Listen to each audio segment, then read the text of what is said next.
प्रशांत भूषण जी द्वारा न्यायालय की कथित अवमानना चर्चा में रही और इस केस के दौरान हर एक पब्लिक फिगर को अपने कारण तर्क गिनाने के माध्यम से ये मौका मिला कि वे जुडिशरी पर प्रेशर क्रिएट करे, जुडिशरी को गलत सिद्ध करके दिखाए और सुप्रीम कोर्ट को थोड़ा सा गलत साबित करे।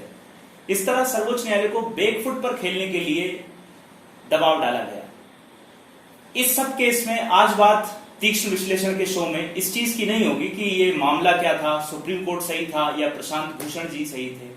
ये तो खुद माननीय सुप्रीम कोर्ट को तय करना है। आज का शो इस पर आधारित है कि हमें आम नागरिक को सर्वोच्च न्यायालय की कद्र इज्जत क्यों करनी चाहिए और इतिहास हमें इसके लिए वाजिब और अनेक कारण, पर्याप्त कारण देता है कि सर्वोच्च न्यायालय की इज्जत हमें और आपको क्यों करनी चाहिए। शुरू करते हैं। एज एन सिटीजन आपका यह जानना बेहद आवश्यक है कि सर्वोच्च न्यायालय सबसे महान जिम्मेदारी इस देश के लोकतंत्र की सभी संस्थाओं में निभा रहा है। वे जिम्मेदारी क्या है? संविधान की उचित व्याख्या करना, जो किसी भी एक पक्ष के हित का पोषण ना करे, किसी भी एक की ओर झुकाव ना रखे, ऐसी व्याख्या करना। दूसरी कई संस्थाओं जैसे संसद और सरकारें, चाहे वे राज्य सरकार हो, केंद्र सरकार हो, की अनावश्यक कोशिशों से संविधान की रक्षा करना ताकि हम और आपके फंडामेंटल राइट्स सबसे ज्यादा प्रोटेक्टेड रहें और हम और आप एक बेहतर जीवन, गरिमामय जीवन जी सकें।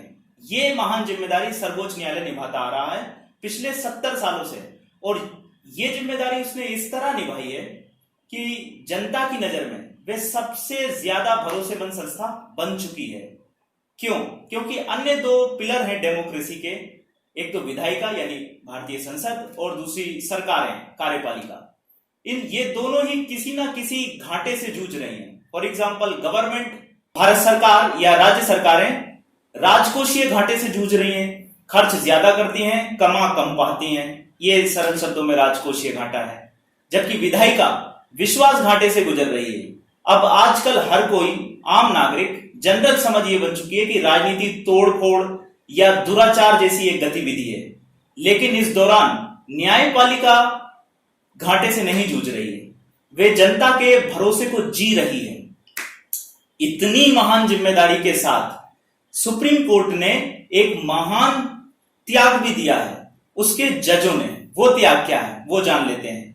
साथियों, सुप्रीम कोर्ट का जज बनना गौरवपूर्ण बात तो है, लेकिन उतनी आर्थिक रूप से बेनिफिशियल एक्टिविटी नहीं है, क्योंकि दूसरे ऑप्शन यदि वे वकील चुनते तो शायद इससे कई गुना ज्यादा कमा सकते थे।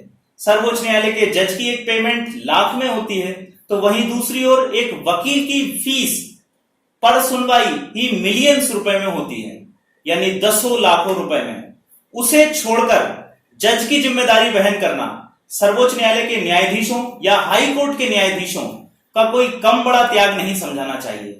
ये शुद्ध अंतःकरण वाले लोग होते हैं जज, और अपने निजी जीवन की कई सुविधाओं को त्याग कर देश के लिए निरंतर सुनवाई करने में खुद को समर्पित करते हैं। एक महत्वपूर्ण बात प्रशांत भूषण केस से ये याद आती है कि जज इतना संयम बरतते हैं कि वे खुद की आलोचना करने वाले की आलोचना नहीं कर सकते पब्लिक स्पेस में आकर। क्यों? क्योंकि ये उनके लिए न्यायिक कोड ऑफ कंडक्ट से ठीक नहीं समझा जाता है। इतनी महान जिम्मेदारी, इतना महान त्याग के साथ सर्वोच्च न्यायालय ने और भारतीय न्यायपालिका ने एक महान यात्रा भी तय की है। आजादी के बाद लोगों से अपेक्षा की गई कि वे न्याय मांगने के लिए अदालतों के दरवाजे तक आएंगे, नहीं आ पाए क्योंकि भारत में अशिक्षा थी, आर्थिक विसंगतियां थी, लोगों को जागरूकता नहीं थी और कहीं ना कहीं आप देखें एक पक्ष बहुत ज्यादा सबल था, सक्षम था, दूसरा पक्ष जो शोषित हो रहा था, पीड़ित था, वो बहुत पीछे था। तो उसका ये हौसला नहीं हो पाया, उसे नॉलेज नहीं मिल पाया, उसके पास धन नहीं था पर्याप्त, तो वो सुप्रीम कोर्ट के दरवाजे तक नहीं जा पाया। सर्वोच्च न्यायालय ने महान यात्रा ये तय की कि उसने कुछ ऐसी न्यायिक नवाचार किए, व्याख्याएं की, जिससे अदालत खुद पीड़ितों, वंचितों और शोषितों के दर तक पहुंचे, उनके करीब पहुंचे। इस महान यात्रा के कारण भी हमें सर्वोच्च न्यायालय का सम्मान करना चाहिए। इसी महान यात्रा ने एक चीज को जन्म दिया जिसे PIL कहते हैं। ध्यान रहे, प्रशांत भूषण जी की कद्र लोगों की नजर में इसलिए भी है क्योंकि उन्होंने इस PIL का सही इस्तेमाल कर कमजोर लोगों की आवाज बनने का काम किया। प्रशांत भूषण जी को यह कदर दिलाने में जिस उपकरण ने महती भूमिका निभाई, उसका जन्म ही भारतीय अदालत या सुप्रीम कोर्ट ने किया है। इस तरह भी सुप्रीम कोर्ट सम्मान का हकदार बन जाता है। साथियों, महान संस्थाएं जो होती हैं या जो महान लोग होते हैं, वो महानता इस पर डिपेंड नहीं करती है कि आप कितना अच्छा काम करते हैं। महानता इस पर डिपेंड करती है कि आप गिरकर, हारकर, पीछे छूटकर वापसी कितनी बेहतर करते हैं। सुप्रीम कोर्ट बाउंस बैक करने के लिए जाना जाता है। भारतीय लोकतंत्र का काला पक्ष, जिसे हम सब जानते हैं, एक धब्बा आपातकाल रहा है। आपातकाल में हर संस्था सरकार के दबाव को फील कर रही थी। सुप्रीम कोर्ट भी अछूता नहीं था। कमिटेड जुडिशरी, सरकार का पक्ष पोषण करना, सरकार के आपातकाल के डिसीजन को ठीक ठहरा देना, ये कुछ ऐसी कमियां हैं जिनकी वजह से इतिहासकार मानते हैं कि सर्वोच्च न्यायालय ने सरकार के आगे उस समय घुटने टेक दिए थे। लेकिन ये ध्यान देने वाली बात है, सर्वोच्च न्यायालय ने समय रहते हुए बाउंस बैक किया।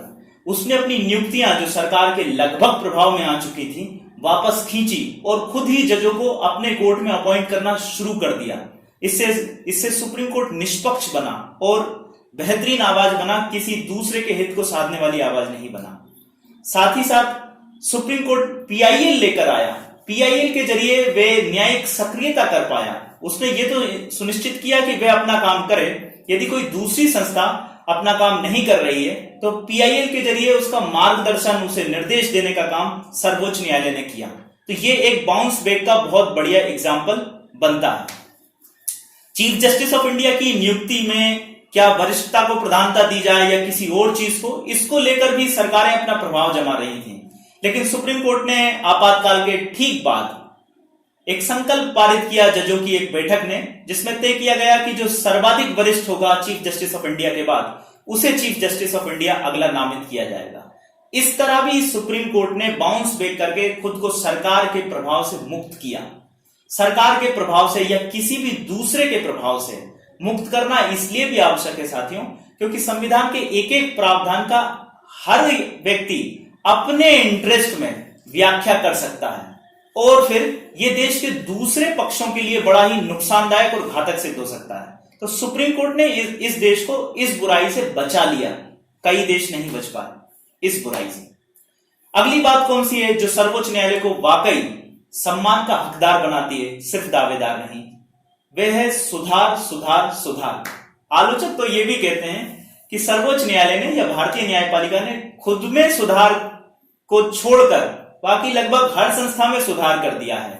इसने भारतीय संसद को उसकी हदें बताई। जब संसद ने संविधान को मन माफिक बदलना शुरू किया, तब मूल ढांचे का सिद्धांत लाकर सुप्रीम कोर्ट ने स्पष्ट किया कि आप संविधान की आत्मा नहीं बदल सकते।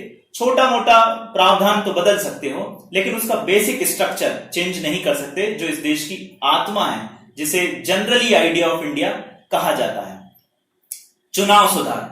साथियों, पॉलिटिक्स, डेमोक्रेसी में इलेक्शन महत्वपूर्ण पर्व होते हैं। लोकतंत्र जिंदा ही इसलिए होता है क्योंकि अच्छे और निष्पक्ष स्वच्छ चुनाव होते हैं। लेकिन क्या हो अगर अपराधीकरण बढ़ने लगे चुनाव प्रक्रिया में? तब सुप्रीम कोर्ट ने यह तय किया कि 2 साल से ज्यादा सजा पाए व्यक्ति चुनाव नहीं लड़ सकेंगे और ना ही चुने जा सकेंगे। ये एक बेहतरीन सुधार था जो भारतीय राजनीति को सुप्रीम कोर्ट की देन है। कई अन्य संस्थाएं भी सुप्रीम कोर्ट की इस सुधार यात्रा से वंचित नहीं रही। इनमें सीबीआई का नाम लिया जा सकता है, इलेक्शन कमीशन ऑफ इंडिया का नाम लिया जा सकता है। पुलिस सुधार। सुप्रीम कोर्ट को जब भी याद किए जाएंगे, पुलिस सुधार को याद ना किया जाए तो ये तो खैर बेईमानी ही होगी। सुप्रीम कोर्ट ने अपनी ओर से डायरेक्शंस पर्याप्त दिए हैं। कई विशेषज्ञों ने बहुत पर्याप्त मानते हैं। अनफॉर्चुनेटली वो लागू नहीं हो पाए। Administrative reforms.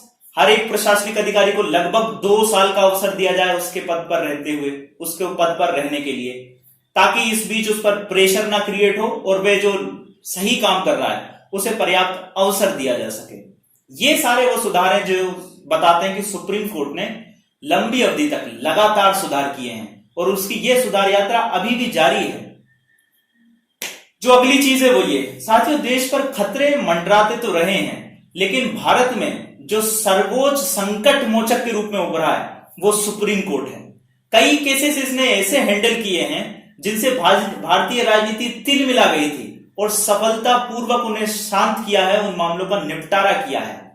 फॉर एग्जाम्पल, राष्ट्रपति शासन की शक्ति का दुरुपयोग केंद्र की हर सरकार अपने से दूसरी पार्टी की राज्य सरकारों के खिलाफ करती आई है, ये एक नियम बन चुका है। लेकिन सुप्रीम कोर्ट ने इसे रोका। राज्यों के अधिकारों की रक्षा भी उतनी ही ज्यादा जरूरी है जितनी आपकी और मेरे जैसे सिटीजन्स के अधिकारों की रक्षा। सर्वोच्च न्यायालय फेडरल स्ट्रक्चर को बनाए रखने में महत्वपूर्ण भूमिका निभाता है, यह भी उसे कद्र करने लायक संस्था बना देता है। लास्ट, सबसे इंपॉर्टेंट चीज, इस देश में सर्वाधिक मोरल कैपिटल, नैतिक पूंजी यदि किसी संस्था के पास है तो वो सुप्रीम कोर्ट के पास है। कैसे माने? साबित करता हूं। जरा सोच कर देखिए कि अगर मंदिर का डिस्प्यूट, बाबरी मस्जिद और राम मंदिर डिस्प्यूट, यदि सरकार खुद अपना यूनिलेटरल यानी एक तरफा डिसीजन लेकर करती तो क्या होता? या फिर थोड़ा आगे बढ़ते हैं, संसद कानून बनाकर करती तो क्या होता? निश्चित रूप से जनता मानती, लेकिन एक सीमा तक मानती। कई पक्ष इसका विरोध कर सकते थे जिनका उन्हें अधिकार भी था, लेकिन सुप्रीम कोर्ट ने जब इस पर डिसीजन दिया, इस सदियों पुराने निर्णय को पर्याप्त रूप से शांतिपूर्वक दफन कर दिया और लगभग हर किसी ने इसे सही माना और उचित ठहराया, समय की मांग बताई। ये ताकत है भारतीय सर्वोच्च न्यायालय की, जो उसे हमारी, आपकी और हम सब की नजरों में कद्र की पात्रता दिलाती है। अब आप कहीं ये ना कहने लगे कि मैं सर्वोच्च न्यायालय की या न्यायपालिका की कुछ ज्यादा ही वकालत कर रहा हूं, तो मैं ये स्पष्ट कर दूं कि ये बात बिल्कुल सही है कि न्यायिक सुधारों का समय आ चुका है और उन सुधारों में हमें कई पक्षों पर ध्यान देना है। जैसे न्यायपालिका पर अनावश्यक दबाव क्रिएट ना हो, उसकी स्वायत्तता बरकरार रहे और जवाबदेही तय हो सके, ताकि न्यायालय के भीतर जो अनियमितताएं हैं या कुछ दिक्कतें हैं उनका न्यायपालिका स्वयं ही सॉर्ट आउट कर सके। दूसरी किसी बाहरी संस्था को अगर हम अवसर देंगे कि वे उस पर दबाव क्रिएट करें, तो वे इस बहाने अपने हित जरूर साध लेगी, न्यायिक सुधार शायद करे या ना करे। ये आपकी और मेरी जिम्मेदारी बनती है कि हम सब अपने रक्षक यानी सर्वोच्च न्यायालय के बुरे समय में रक्षक बने। जय हिंद। आज के कार्यक्रम में इतना ही। प्लीज हमारे कार्यक्रम को लाइक, शेयर और सब्सक्राइब जरूर कीजिए। हम क्वालिटी कंटेंट बड़ी मेहनत से आपके सामने लाते हैं। धन्यवाद।